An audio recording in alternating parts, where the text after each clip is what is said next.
د پاکستان لومړي وزیر ویلي دي چې د هند تر ملاتړ لاندې وسلوالې ډلې په افغانستان کې پټن ځایونه لري. دلته خپل بریدونه پلانوي او بیا یې په پاکستان کې ترسره کوي. کابل دغو خبرو ته غبرګون ښودلی دی. ذبیح الله مجاهد تورونو ته ویلي دي چې دغه ډول څرګندونې د کابل او اسلام آباد اړیکې لا پسې زیانمنوي.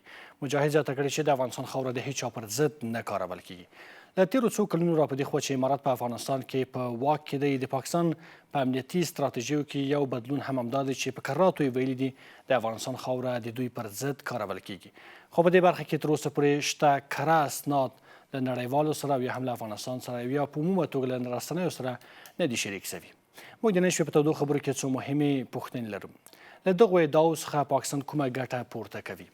پاکستان کومې استخباراتي لوبې تر لاس لاندې نیولې دي؟ دا تا ویلي او ما کړي به تر کله پورې دوام پیدا کوي؟ سلامونه درنو لیدونکو، ستړي مه شئ. تاسو تودې خبرې ګورئ. زه منصور نیازي یم. را سره په دغه بحث کې درې قدرمنو مېلمنو ګډون کړی دی.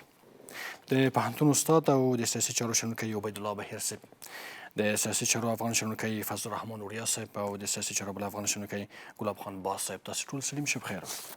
استاد، زه غواړم چې دا پوښتنه دا څه چې ما په دا مقدمه کې ویلم دا لږ واضح کړم. یو څه چې ډېر لیدل کېږي هغه دا ده دا څو کلونه په دې خوا چې پرله پسې پاکستان وایي چې د افغانستان خاوره د موږ پر ضد کارول کېږي. زموږ دښمنان یعنې تحریک طالبان پاکستان په افغانستان کې دي، هلته خپل بریدونه پلانوي، راځي په پاکستان کې ترسره کوي. یعنې یو بدلون چې د پاکستان په دغه امنیتي ستراتیژیو کې لیدل کېږي هغه دا ده چې خپل د کورنیو نامنیو پړه پر افغانستان باندې وراچوي.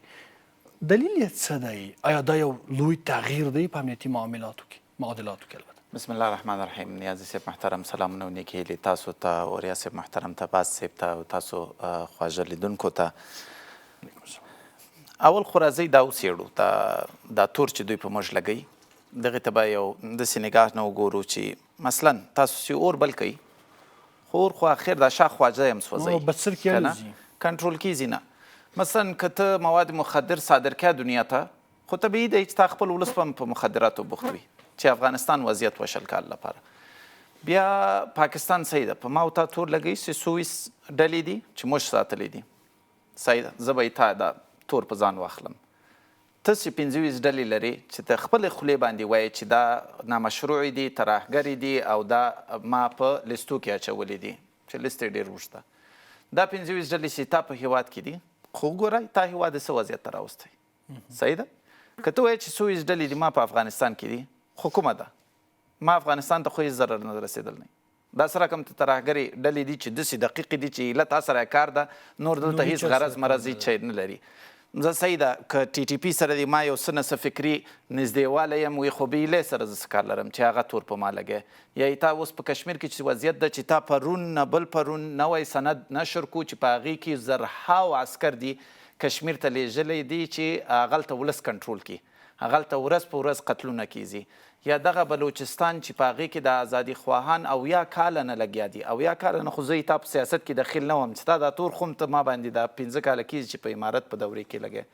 نو دوی ټولو سره کتو ته صحیح ده که دا خلک دلته ول نو تا خو به یو سند وړاندې کړی، ته خو دا رسنیو کې د ما نه 24 ساعت ته ناست یې په نړیوال رسنیو کې، په نړیوال سټیجو کې ټول ته ناست یې، خو یو سند به دې وړاندې کړی. زه صحیح ده که هغه سند هم نه خو پس د عملیاتو نه به دې سند وړاندې کړی. که امریکایان کولی سي چې خامنه‌ای چې شهید کړي د خامنه‌ای 24 ساعت کې ویډیو او عکسونه د جسد ترلاسه کړي، څنګه ته نسي کولی چې دا دومره بمباریانې تا وکړې، زرهاو افغانان دې شهید کړو، تا یو عکس راونه باسو چې یو منځني رتبې یا لوړپورې رتبې یو ټي ټي پي غړی دی دلته ویستلی وي، په نشه کړی وي.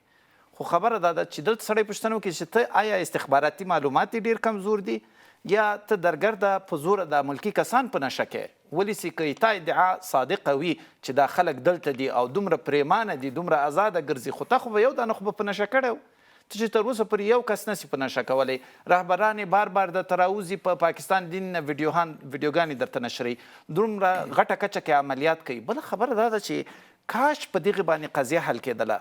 نن لیست راوتی چې په ترهګرۍ کې ټول هیواد چې ټول نه زیان لیدلی ده، 2 نمبر کې په جهان کې پاکستان ده، د بورکینا فاسو نه بعد پاکستان ده، افغانستان د لیست په 10 که 8 که 9 کې ده. صحیح ده، ما 20 کاله جنګ لیدلی، ما زه 40 کاله په جنجالو کې درګیر یم، زه له تا نه د امنیتي نګاه نه ښه یم.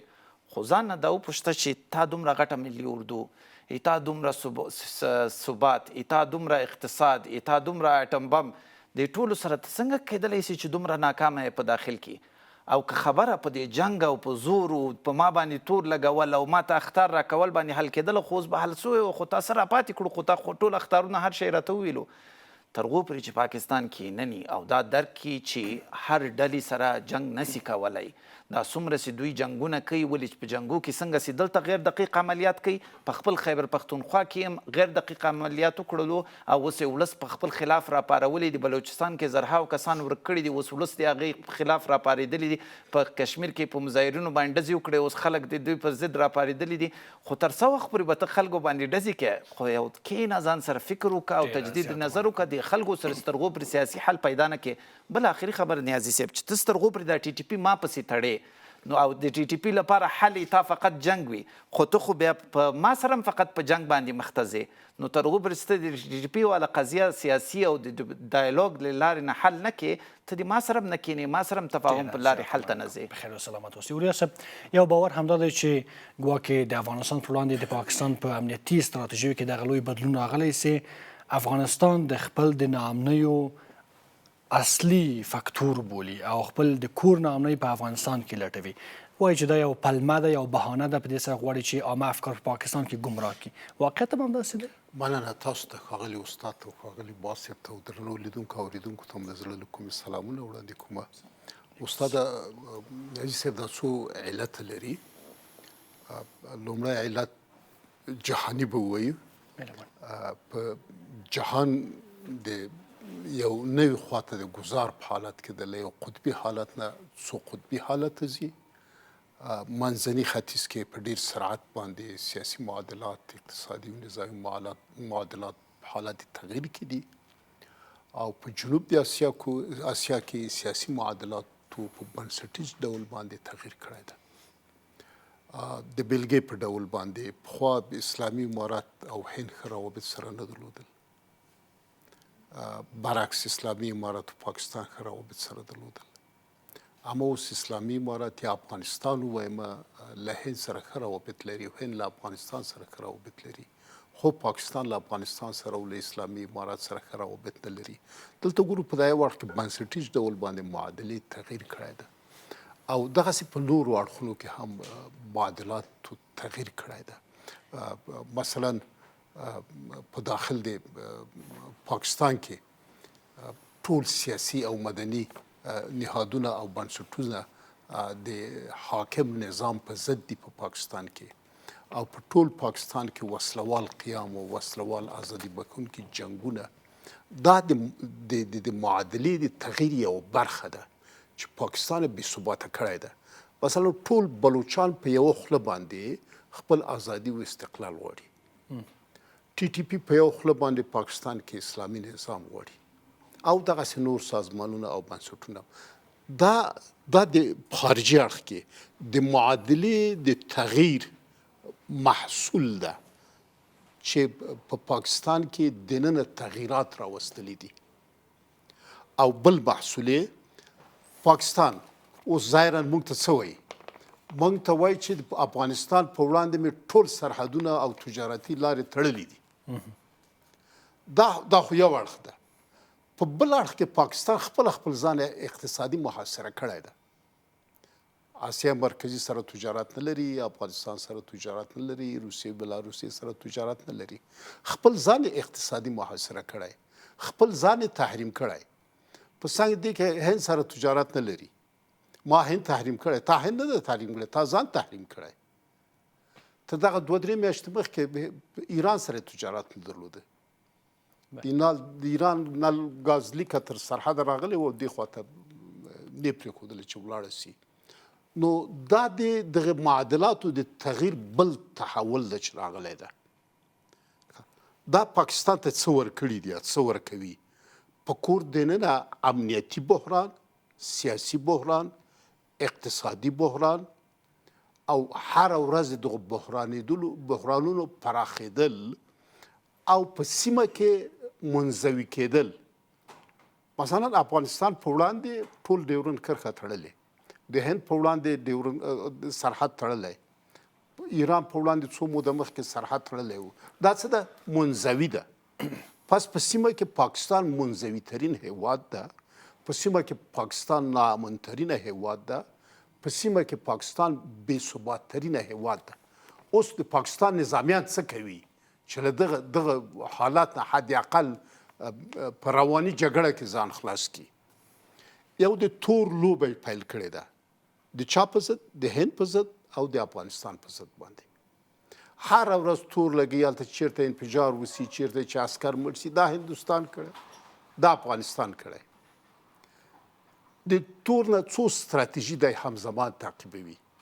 یوه ستراتیژي دا ده چې کور دننه مشکلاتونه د عام ذهنیت راوړي افغانستان او هند. دویمه ستراتیژي دا ده چې افغانستان وکولی سي بې ثباته کړي، که وکولی سي د افغانستان امنیت خرابه کړي، که وکولی سي د افغانستان اقتصاد خرابه کړي. دا بله ستراتیژي ده. او د دغه پر بنسټ باندې غواړي چې په افغان حکومت باندې فشار راولي، تر څو که وکولی سي د افغان حکومت په کړنو کې تغییرات راولي. نو فقط د دې بحث په نتیجه ګیري وکړو. د دې بحث نتیجه دا ده چې پاکستان کې به بحران ادامه پیدا کوي، ځکه دا بحران د نړیوال تغییر، د سیمې د تغییر او د منځني ختیځ د تغییر زیږنده ده.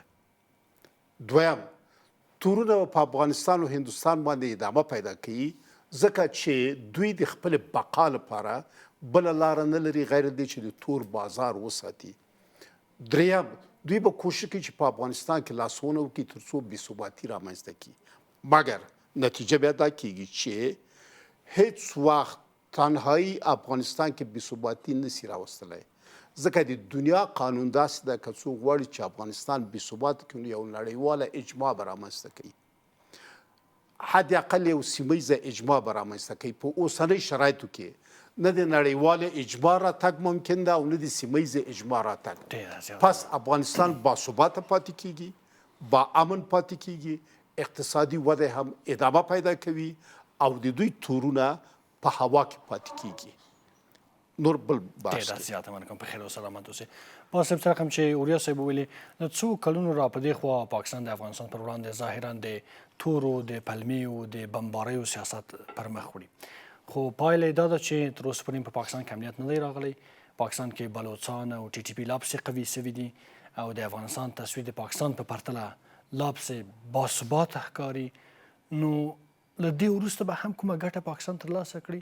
یوازې دا چې راسي په افغانستان کې ملکیانو بېګونه خلک په نښه کړي، نور به څه ترلاسه کړي؟ اعوذ بالله من الشیطان الرجیم. بسم الله الرحمن الرحیم. قدرمن نیازي صاحب تا ته، میز کې راسره قدرمن استاد ته او قدرمن اوریا صاحب ته، د طلوع تلویزیون محترمو لیدونکو کارکوونکو ته سلامونه او احترامات وړاندې کوم. پاکستان تر ډېره حده پورې دا اوسنی بحث چې کوم ده چې وزیر اعظم یې کومې خبرې کړې دي، په اردو کې یو متل د هغه یایي الټه چور کوټوال کو ډانډي. هغه یایي ترجمه یې داسې غل راولاړېږي، قاضي ملامتوي، قاضي باندې تور لګوي. پاکستان په تیر 50 کاله کې دلته په دغه سیمه کې، دا سیمه چې ناارامه ساتل سوې ده، په دغه سیمه کې پاکستان ترهګري روزلې ده، صادره کړې ده او دا ټوله سیمه یې ناارامه ساتلې ده. دا داسې نه ده، ګوري په تقریبا، او دا د دوی خپل هغه نه ده، دا هر څه چې دوی کوي دا دوی د بل چا فرمایشات پوره کوي، د بل چا امر ده، هغه چې امر ورته کوي. ګوري دا تاسو وګورئ، د 15 کاله پاکستان په هند کې ترهګري وروزله، ترهګري وکړه. بالاخر نتیجه یې دا سوه چې کشمیر یې وبایلود هند ته او هغه هند رسمي خپله صوبه اعلان کړه. دوی دلته په زرهاو کشمیریان یې پرې مړه کړه، ویې وځل، دا پروژې مخ ته یوړي. پاکستان 50 کاله افغانستان پاکستان نارامه ساتلی دی. دا 50 کاله دلته هره بدبختي چې راغلې ده هغه د هغه یوازینی علت همدغه پنجاب ده، ځکه چې پنجاب په دې باوري ده، پنجاب دا یایي چې که افغانستان ارامي، پنجاب جوړ افغانستان، ودان افغانستان، ارام افغانستان پنجاب نشي لیدلی. ځکه چې دا د پنجاب خپله پروژه ده.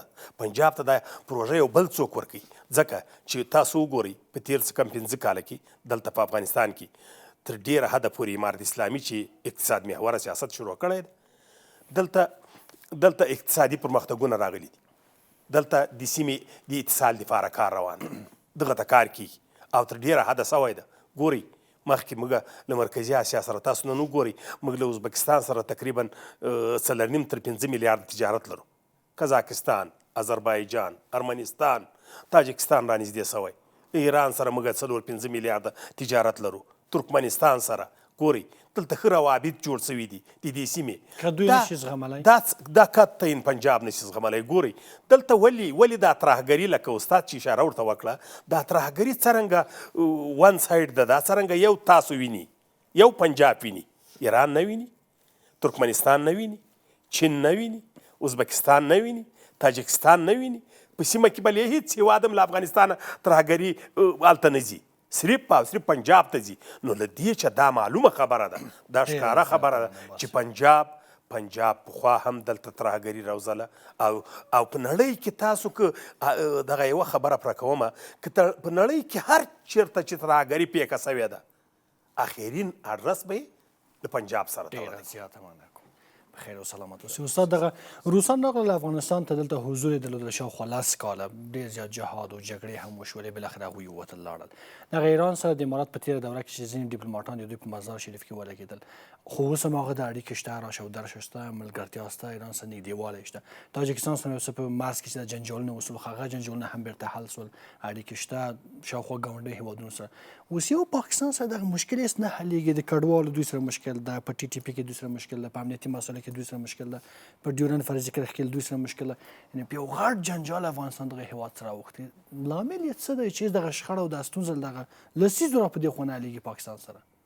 اول خو مهمه دا ده چې وګورو چې ملامتي په کومه خوا ده که نه، چې دوه باید څه بړه په یو لاس نه یې که نه، بېطرفي ووایو، که په افغانستان خوا کې ده که هغې خوا کې ده. نو صحیح ده، ځکه د افغانستان یو حکومت خطر متوجه و پاکستان ته، خو یوه حکومت به و. دا څنګه دي ما او تا 10 حکومتونه چې 10 مختلف فکرو سره و، چې هغه د شاه د لاندې و، د سردار داود د لاس لاندې و، کمونستان ولو، مجاهدین ولو، طالبان اوله دوره وه، 20 کاله جمهوریت وه. ته خو د ما یو حکومت سره هم جوړ نه راځي. دا څنګه کېدلی سي چې د ما د اشغال لاندې حکومت هم همدغه TTP سره جوړ وه، طالب هم نن TTP سره جوړ ده، اشغال لاندې هم. خو په دې اساس باندې که دا معادله واخلو، خو د دشمن د ما دوست ده، صحیح ده. خو بیا که د جمهوریت او طالب دواړه TTP نه ملاتړ کو او د پاکستان پر ضد، خو بیا خو په دواړه سره ملګري سوي ولو، قضیه خو بیا حله وه. یعنی ته چې د خپل د تور ته او بل د هوایي تور ته وګورئ چې دا هوایي تور نه سپینولی سي، نه ځان ترې نه خلاصولی سي. هغه بس درته وایي لکه د افلاطون غار، خپل په غار کې ناسته درته وایي چې ته ترهګري کوې د ما پر ضد. ثبوت نسته، نه در سره بحث کوم، نه در سره اسناد وړاندې کوم، نه به تا کوم سند زه ومنم که نه. اوس مثلا تور ته مطلق هر شی ښکارم کې، اخر درته وایي چې زه یې در سره نه منم. دا دروغ ده. بیا به څه کوې، دې سره به څه پوره کوې؟ یو دغه اړخ. بل تاسو دې ته متوجه یاستئ چې د ملي اردو خنګوی 2 ورځې مخکې چې پریس کنفرانس ورکو، اول خو دا لهجه د بدماشۍ لکه پخې د کوچې لوچکان که نه، چې غیر مشروع افغان حکومت. سړی وایي یو خپل کور شیشو ته وګوره، بیا به بل چا باندې لوټې واروه.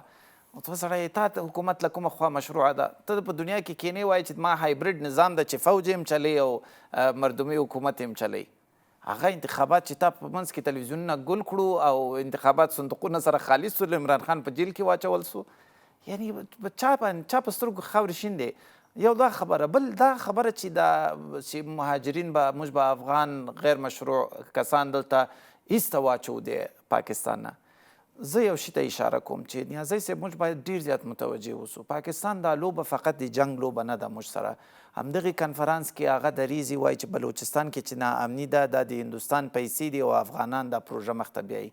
دلته هدف فقط دغه جنگ نه ده، هدف دا ده چې ما او تا نه د ما او تا بلوچ ورونه پښتانه ورونه د کوز پښتونخوا کې هغه رانه پردي کړي د هغوی په زړه کې کینه واچوي او موږ باید دا بار بار تکرارا ووایو تاسو د بینندهانو ته افغانان عموم ولس ته چې ګوري د پاکستان د ولس سره به نفرت نه کوو دلته یو ډېر محدوده کړۍ ده چې هغه راست قدرت کې 70 کاله ناسته ده او هغه غواړي چې د ډورنډ کرښه درته پخه کړي او ډورنډ کرښه په نړیوال قانون باندې نه پخیږي هغه په دې باندې پخیږي چې پښتانه د دواړو خواو یو بل سره پردي سي یو بل سره کینه ولري هغه بیا فوج ضرورت نه لري چې په توپک ډزې وکړي هغه د ولس په خپل منځ کې سره درګیري چې دوی سره بیګانه سي نو راځئ دوی ته دا فرصت ورنکو راځئ خپل انرژي اول خو حیف دا دومره انرژي چې موږ تاسو ضایع کړه په دغه پاکستان په بحثو باندې خو دا انرژي که ضایع کوو دقیقې په هغې کړۍ باندې ضایع کوو بجای دی نه چې ولس دلته د برنامو کتلو سره دا احساس وکړي چې باید د پاکستان عام ولس سره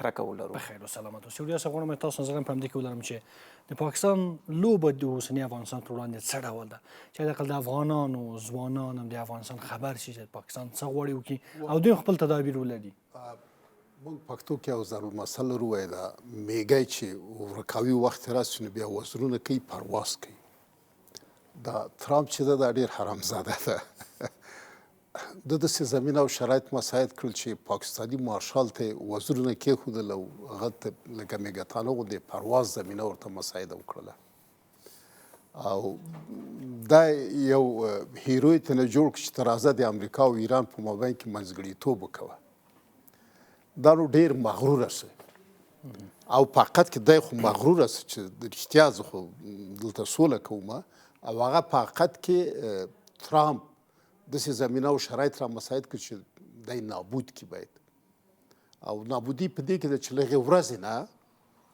چې ده دا منځګړیتوب شروع کړی ده پاکستان کې ناامني 2 چنده زیاته سوې پاکستان کې اقتصادي بحران 2 چنده زیات سوی پاکستان کې لوږه فقر 2 چنده زیات سوی علت یې همدا ده چې له یوې خوا ترامپ پرواز ورکوي او له بلې خوا یې پښې سپکوي نو اوس د یو موقت حل د دې مارشال لپاره دا ده چې په پاکستان باندې په هندوستان او افغانستان باندې تورونه پورې کړي زه یو شی عرض کوم چې یو مغالطه ونیسي پخوا پاکستان د افغانستان په هکله یو پالیسي درلودله په نوم د ستراتیژیک عمق چې هغه پالیسي اوس په بحر د هند کې لاهو سوې ده هغه داسې جنرالان هغه پالیسي اصلا په خوله هم نسي یادولی د اوسني افغانستان په وړاندې اوس فقط غواړي چې دا پاوا کړی ده ترامپ څنګه بیرته مځکه باندې ورو کینی نو دلته ده چې د افغانستان او پاکستان په وړاندې توطئې او دسیسې هغه هم په رواني جګړه کې په رسنیو کې دوی مخته بي او غیر له رسنیو او رواني جګړې نه چې راوباسي هیڅ شی هم نه لري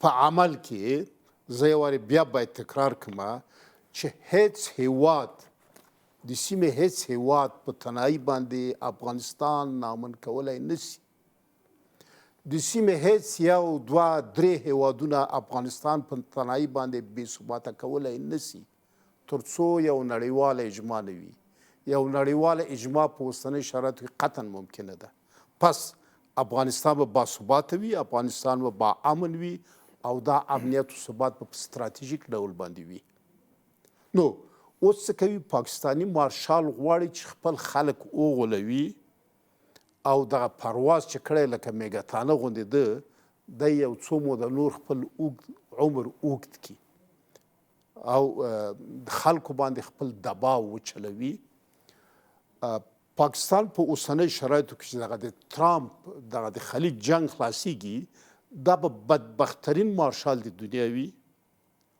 دا به بې اوتوریته ترین مارشال د دنیا وي او دی به تجریدترین مارشال د دنیا وي اما د سیمې لوبه او د نړۍ لوبه دغه ستره لوبه هغې خواته روانه ده چې افغانستان باثباته کیږي او افغانستان د ټیکاو خواته ځي د دې لپاره چې افغانستان په دغه لوبه کې لا بریالی سي هم په کورني سیاست کې هم په بهرني سیاست کې باید یو لړ اصلاحات وکوي او هغه اصلاحات دغه دي چې دا د نجونو په وړاندې مکتبونه پوهنتونونه او د کار دروازې خلاصې کړي. ډېره زیاته دغه به د افغانستان حکومت ته دوه چنده ځواک ورکړي، هم په کورني سیاست کې هم په بهرني سیاست کې، او لا به د بریالیتوب کچ ته ورسوي او د رسمیت پیژندلو او نورو لپاره به هم زمینه او شرایط مساعد کړي، او کور دننه به په یو غږ باندې ټول افغان ولس لکه د پاکستان په وړاندې چې پخوا ملاتړ کړی و دا ملاتړ به لس چنده نور هم زیات سي. په خیر او سلامت اوسئ. درنو لیدونکو ورځو لاندې دمې ته له دمې وروسته تودې خبرې دوام لري.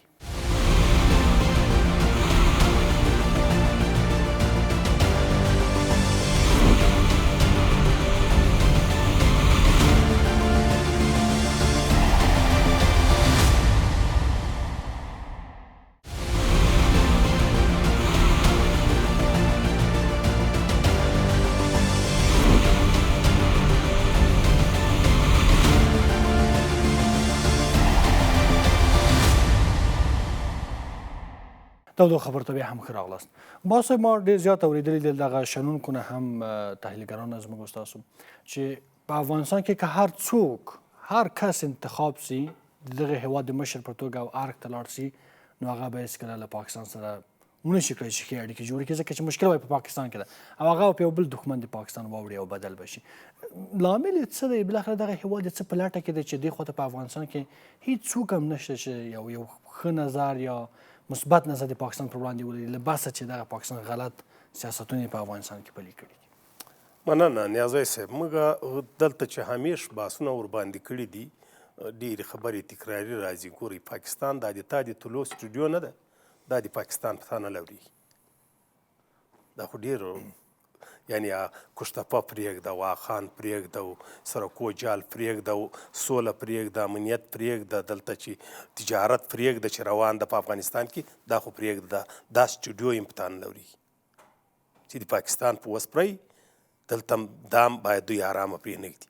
تاسو وګورئ دا خبرې چې دا موږ کوو دلته په دا تېر 2 کال 2.5 کاله کې دا تنها موږ نه کوو، دا تاسو ورسئ هلته محمود خان دا خبرې کوي، خوشحال خان دا خبرې کوي، منصور پښتون دغه خبرې کوي، مولانا فضل الرحمن دغه خبرې کوي. تاسو د دوی پارلمان کې هغه ورځ هغه د پارلمان هغه پخوانی رئیس قیصر په نوم باندې ده، هغه ورته جکس ورته ویل د خدای په لیاز باندې موږ سره وکړه چې شی په موږ باندې چې شی کوئ، موږ خو دغه یوه لار لرله، دغه یوه روزیم لرله، دغه کارخانې هم لرلې، دا اوس ټولې چې د افغانستان لاره بنده سوې ده، دا کارخانې ټولې په بندېدا دي، ټولې بندې سوې، موږ مرکزي اسیا ته لاره نه لرو، موږ ویل اوس وکړو چې شی. ویل دا تاریخي ظلم، دا پارلمان کې ورته یایي، ویل دا تاریخي ظلم خو له موږ سره مه کوئ. تاسو ویل هلته موږ یې وینو چې پنجابیان په واګه باندې هلته خپل تجارت کوي لاهوریان، مګر دلته په موږ باندې دا لاره بنده کړې ده. ګورئ ایران ته تاسو وګورئ پاکستان کې یو وخت پټرول 500 روپو ته ورسېدل، اما له ایران سره دوی بارډر لري، له ایرانه کاچاکي تیل راځي، له ایران چې دوی تیل نه واردوي. یعنی هغه ظلمونه چې پنجاب هم په پښتنو کوي، هم یې په بلوڅو کوي، هم یې په کشمیریانو کوي، هم یې په اکثریت سیندیانو کوي.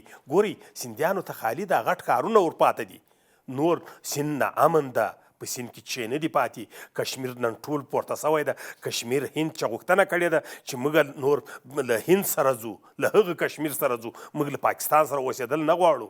بلوچان دا د بلوچانو مبارزه دا بیلې چې دی نن په افغانستان یا په هندوستان ورړی، دا نننۍ خبره نه ده، دا له 78 کاله کېږي چې دی جوړ سوی ده، دغه مبارزه روانه ده او دغه جنګونه روان دي. ځکه چې ته فکر وکړه چې تا یو ملت دغه ځای ته رسولی چې دی په 50-60 کیلومتره چې د چښاک اوبه راوړي، په 21مه پیړۍ کې دی اوبه نه لري، مکتب پرېږده، تعلیم پرېږده، نور پرمختګونه پرېږده، او اټمي دماکه ته بیا هغلته کوي چې هلته اوس هم په بلوچستان کې چېرته چې دوی اټمي دماکې کړي دي، هلته اوس هم مندې معذوره اولادونه زېږوي. ګورئ دغه ظلمونه چې له دغو ملتو سره سوي دي، دا هغه ظلمونه دي چې نړۍ یې ویني، اما اما دغه ابرقدرتونه خاص کر هغه د اوریا صاحب د خبرې په تایید باندې له ده چې یو هغه جوړاو پورته کړی ده زه داسې فکر کوم اوریا صاحب خو وویل چې آرام باندې به یې راکته کړي زه داسې فکر نه کوم که یې راکته کاوه داسې به یې راکته کړي چې یا به یې د سمندر په منځ کې وولي او یا به یې په داسې غرو کې وولي چې نو نښان به یې هم ټول ورک ډېره زیاته مننه کوم بخیر او سلامت اوسئ استاد یوه اساسي پوښتنه دا ده چې بالاخره د افغانستان او پاکستان ترمنځ دا شخړې او دا نښتې تر کله دوام پیدا کوي دا به همداسې مخته ځي او منځمهال وخت به نیسي اوږدمهاله پورې به مخته ځي که نه بېرته به ډیپلوماسي را ژوندی کېږي یو څه خبرې اترې به کېږي او شرایط به نورماله کېږي البته د نورماله کېدو خو دغومره نښې نښانې نه ښکاري ته یو حده پورې کار کولی سي چې مخالف لوری مطمئن کې خوشحاله کې ورسره یو لاره پیدا کې خو که هغې قسم خوړلی نو ته به څه کوې که نه معجزه نه سي خلق کولی زه دا وایم چې کوم کار چې موږ کولی سو په داخل کې مخکې اوریا صاحب ورته اشاره وکړه چې د داخلي ستونزې حل کول ولس را خپل کول مثلا په اضطراري حالت کې حرام شیان هم حلال سي نو دا خو لا پرېږدوئ چې یو حلال شی لکه تعلیم غوندې هغې دروازې موږ بندې کړي دي او څه له لاسه ورکو د افغانستان په انزوا کې د نړیوال سټیجو کې موږ د روایت د جنګ کې چې پاکستان درپسې روایت سازي کوي دروغ تورونه درپسې لګوي تا هلته څوک نه لري دغه یوه خبره بل به یو جالبه قصه درته وکړم یو چا ډېر جالب قصه لیکلې وي چې پاکستان دا څو کاله کېږي وایي چې دا مخالفین زه راټولوم که نه د نظام مخالفین نو دا ولې نه راټولیږي تر اوسه پورې او دوی دومره علني خبره هم کوي نو بیا خپل سوال ته جواب لیکلی خو د موږ سیاستمداران دا 10 کاله کېږي په د بده مرغه په ډالرو مخته سوي دي اوس په پیسو نه قانع کېږي په روپیو نو خیر زه دې سره موافق نه یم زه چې موږ افغانان د بده مرغه دا دي سیاسونه څوک چې په خارج کې دي او دغه ټول په عمومیت کې نه هم خو مشخص افراد دي چې هغوی 10 کاله په جمهوریت کې په خلکو تورونه لګول چې ته د پاکستان غلام یې ټول سیاست یې د پاکستان پر ضد چلوله ولې د ولس نبض ورته معلوم نن چې مستر ده نن همکاري غواړي نن پیسې غواړي چې د احمد مسعود نه نیولی تر 10 نورو پورې په غټ غټ سټیجو کې کینی پاکستان ته وایي چې موږ سره همکاري وکړه یعنې دا څومره د شرم خبره ده چې ته لا راتاویزې په خپل ورور باندې په خپل وطن باندې په خپل ملت باندې برته لاس له هغو سره یو ځای کوې چې خو هغوی احمقتوب دې ته وایي چې ته یو ناکامه تجربه بار بار تکراروې او یو نوی نتیجه ته نه توقع لري نو دلته باید موږ ځان نه دا وپوښتو چې دا خلک اوس برته ولې رازبندي سولو دا خلک ته اوس هم ودي خلک کینی خو بیا رب دې ته راځي چې موږ ځانونه دومره منزوي کړو چې نن افغانان په غټ نړیوال سټیجو باندې ناست نه دي مثلا انفرادي توګه خلک مبارزه کولی سي زه دغې نه بعد یو نړیوال مصاحبه لرم د مهاجرینو د قضیې په اړه خو انفرادي کسان چې نسي کولی تر هغو پرسې یو منظم تحرک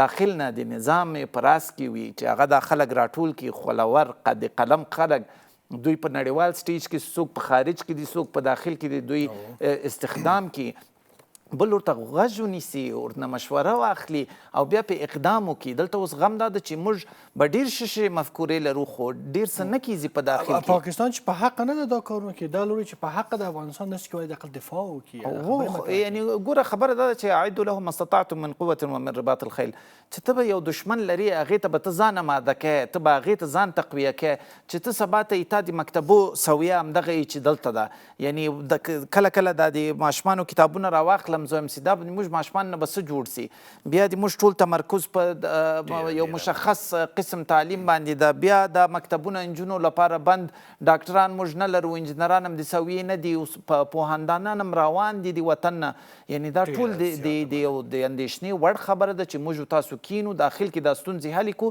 ځکه چې دشمن نه بدلیږي هغې قسم خوړلی ده خو زه ته ځانونه سره تقویه کړو په داخل کې خیر و سلامت اوسئ اوریا صاحب تاسو په نظر څه کېږي بالاخره د افغانستان او د پاکستان دغه اړیکې کومې پایلې ته رسیږي زه به یو قصه درته وکړم د ډاکټر نجیب یو وینا یو وخت کې ما اورېدله هغه وخت کې دا تڼي کودتا کړې وه کودتا یې هم ناکامه سوې وه نو نجیب وویل چې دا تڼی چې و دا لکه موږک غوندې و او په غار کې و او ما له غاره راویسته دنه مې جنرال جوړ کړ وزیر مې جوړ کړ پړانګ مې ترې جوړ کړ او دا پړانګ وایي په ما راودانګلی او بیرته مې وایي موږک ترې جوړ کړ وتښتېد په خپله غار ننوت نو اوس پاکستاني مارشال نه هم ترامپ دا موږک یې له غاره راویستلی د مارشال یې ترې جوړ کړی ده او دی داسې فکر کوي چې زه رښتیا مارشال یم خو دا ذاتاً موږک ده او که د افغانستان په هکله د خپلو کړنو ته ادامه ورکړي،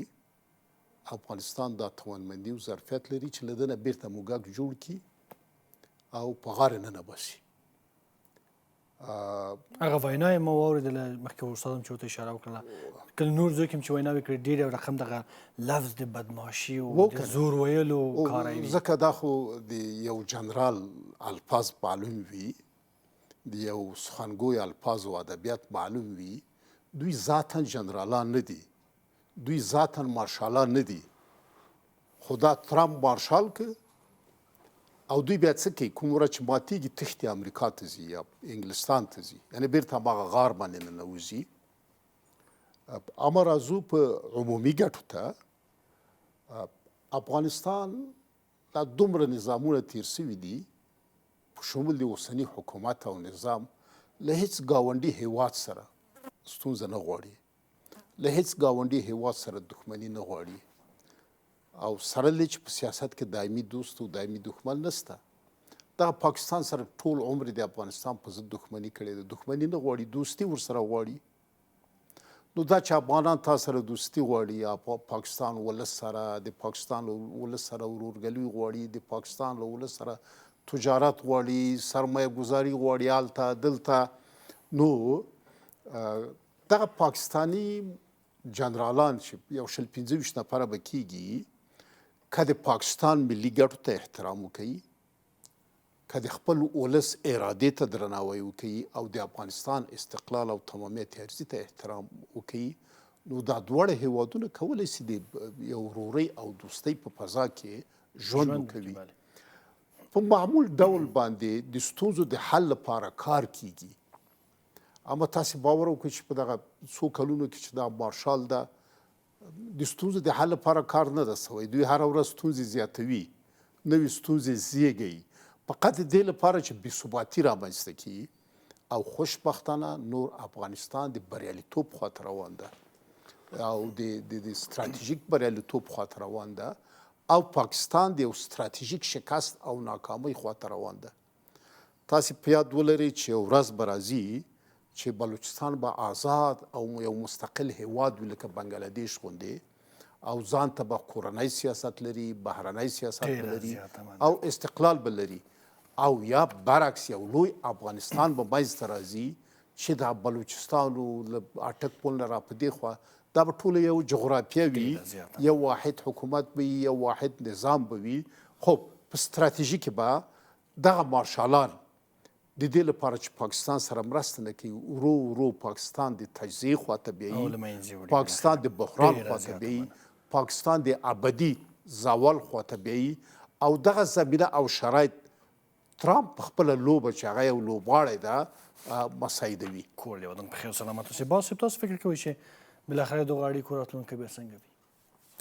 مننه نیازي صاحب. ګورئ دلته که تاسې د دوی په بدماشي باندې چې ته هر وار د اشاره ورته وکړه، تاسو که د دوی د بدماشي ټکی وګورئ، موږ لیدلی ده، د دوی منډې هم لیدلې دي د کارګل په جنګ کې ډېر زبر ځواکونه دلته مات شول. دوی څنګه یعنې دلته خو پرېږده افغانانو ته خو په دې فکر باندې نه ګوري، یعنې د دوی طاقت موږ ته معلوم ده، موږ هغه د دوی منډې هم لیدلې دي، د دوی د پوځ بدماشي هم لیدلې ده.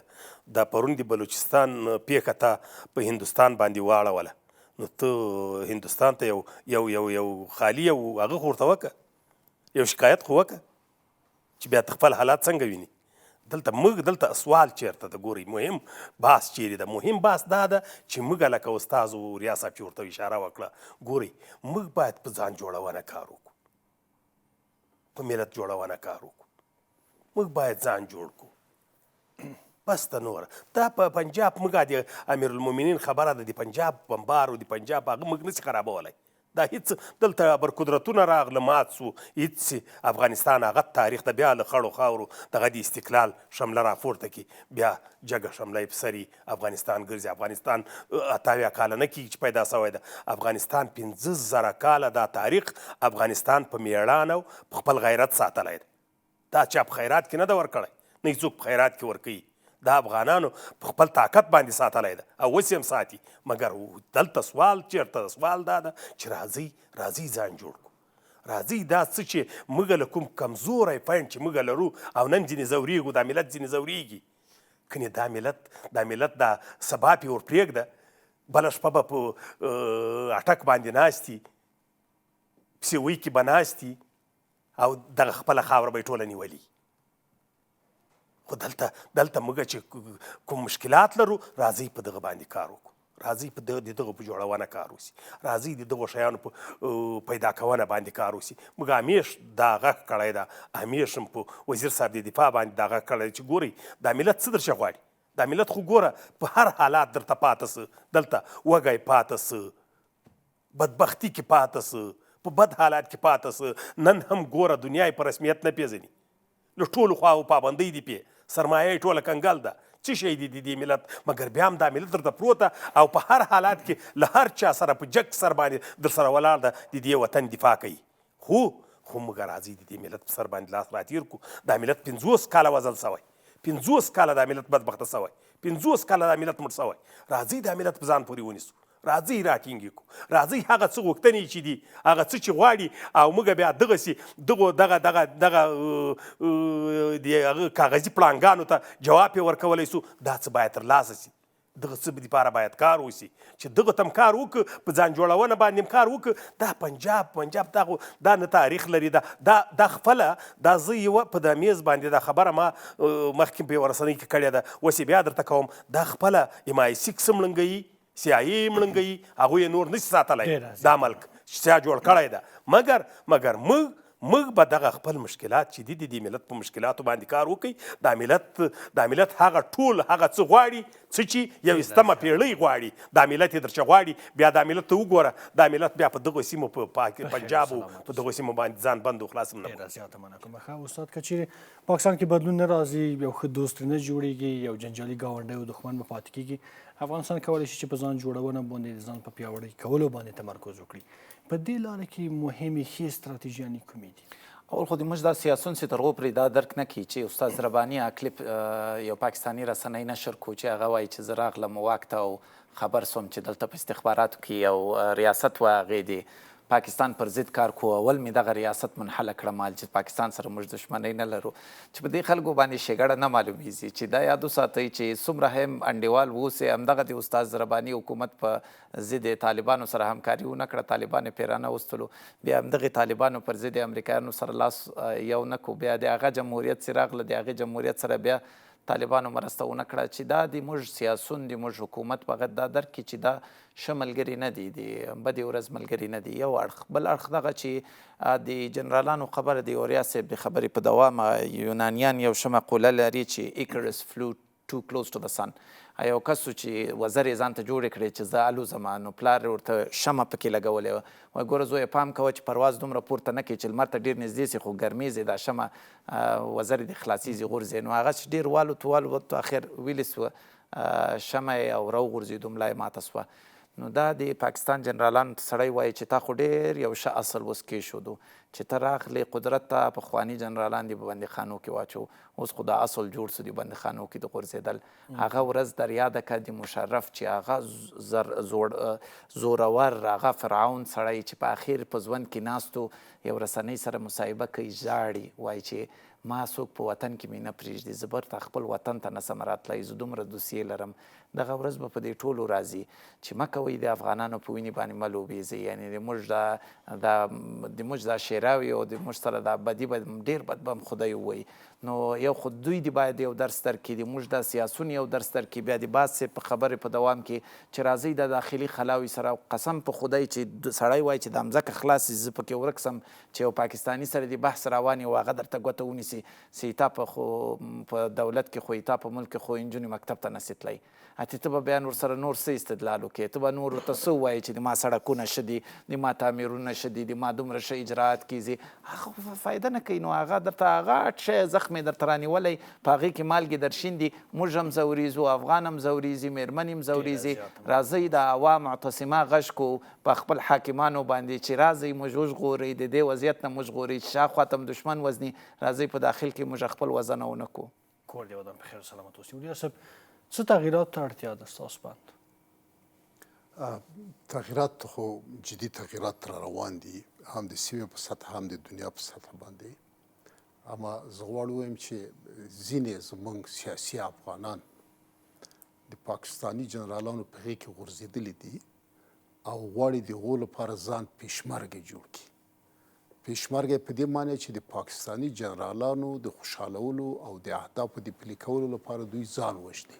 اوریا صاحب په ډېر بخښنې سره یو د خپل وجدان ته مراجعه نه کوي چې اوس دغه هېواد چې دومره وخت د افغانانو تباه کړه، برباد یې کړه، جنجال کړه، اوس د خپل یو جب لپاره، یو ګټې لپاره، یو قدرت لپاره په دغه هېواد او وطن د ټولو باندې پښه کېږي. نو دا خبره تکمیله کوم، دوی د پاکستاني جنرالو د خوشحالولو لپاره د هغو د اهدافو د پلي کولو لپاره پیشمرګې دي، یعنې ځانونه وژني، ځان وژنه کوي په دې نوم چې زه زما افغانستان کې تغییر راولم. دوی فقط ځان وژنه کوي او پیشمرګې دي. زه دو ته وایم هغه څوک چې تاسو ته سلاح درکوي، پیسې درکوي، د هغوی عمر دومره ده لکه یخچل لمر ته کېدی، له دې نه زیات عمر نه لري دا پاکستاني جنرالان او مارشالان. نو تاسې راسئ د خپل وطن غېږې ته، خپل دولت ته، خپل ولس ته دلته تفاهم وکوئ، خبرې وکوئ او دلته ژوند وکوئ.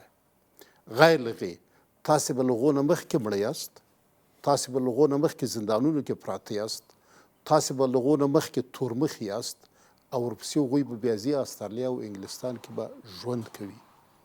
په افغانستان کې تغییر بیا تاکیدا عرض کوم هیڅوک نسي راوستلی غیر له یو نړیوال اجماع نه، یعنې غیر له دې چې ټوله دنیا یو خواته سي.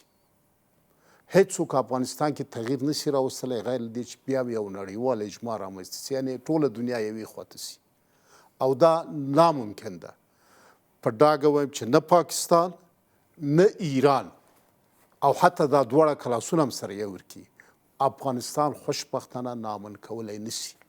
سره له دې چې نامن کولی نسي، دوی به د بدبختۍ او قطعي زوال خواته روان وي. افغانستان ته هم اړتیا ده چې په ځینو سیاستونو کې، په بهرني سیاستونو کې بالکل. ګوره استاد یو ښه شي ته اشاره وکړله که نه،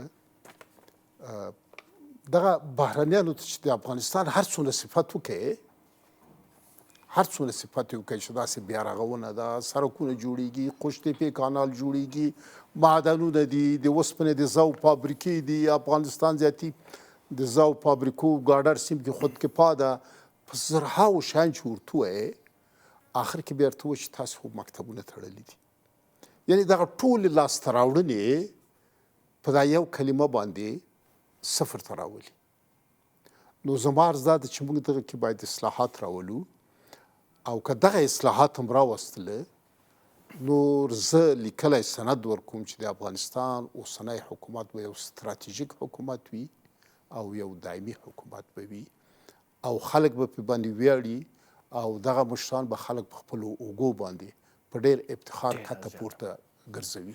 بخیر او سلامت اوسئ. باز صاحب وروستۍ خبرې هم ستاسو اورو. کومو تغییراتو ته اړتیا ده؟ افغانستان په دغه تاریخي مقطع کې څه کولی شي؟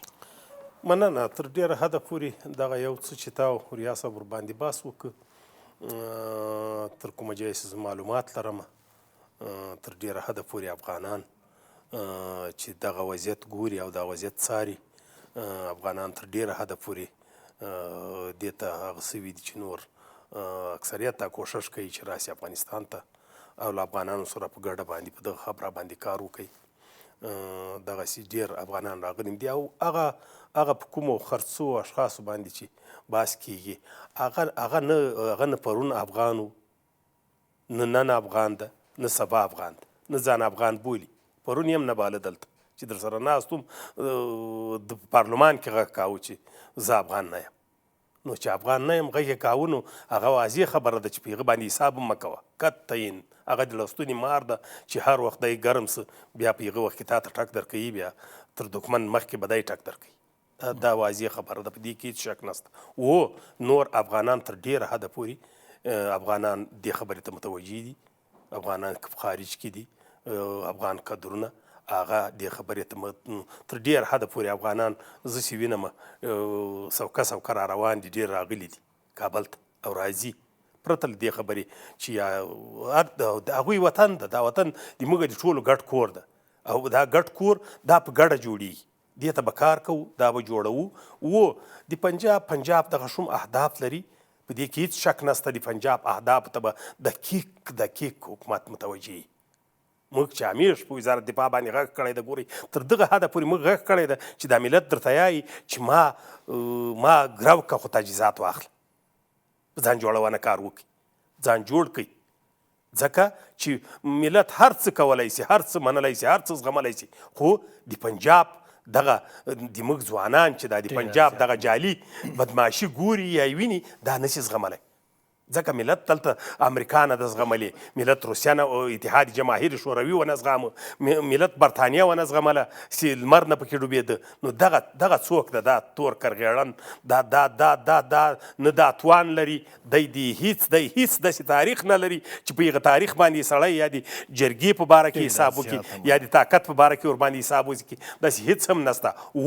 موږ چې همیش غږ کوو هغه دا ده چې راځئ ځان جوړوو، ځان یو کوو، په ځان جوړونه کار کوو، ټول اتفاق او اتحاد ته کار وکړئ، بیا دا وطن جوړیږي. دغه شیان شته، دا مشکلات شته، دا په ټوله دنیا کې شته. بخیر سلامت اوسئ. اباد صاحب، اوریا صاحب، محترم او استاد محترم، ډېره زیاته مننه کوم. درنو لیدونکو، ستاسو له ملتیا څخه هم یوه نړۍ مننه. تر بیا تودو خبرو، د خدای په امان.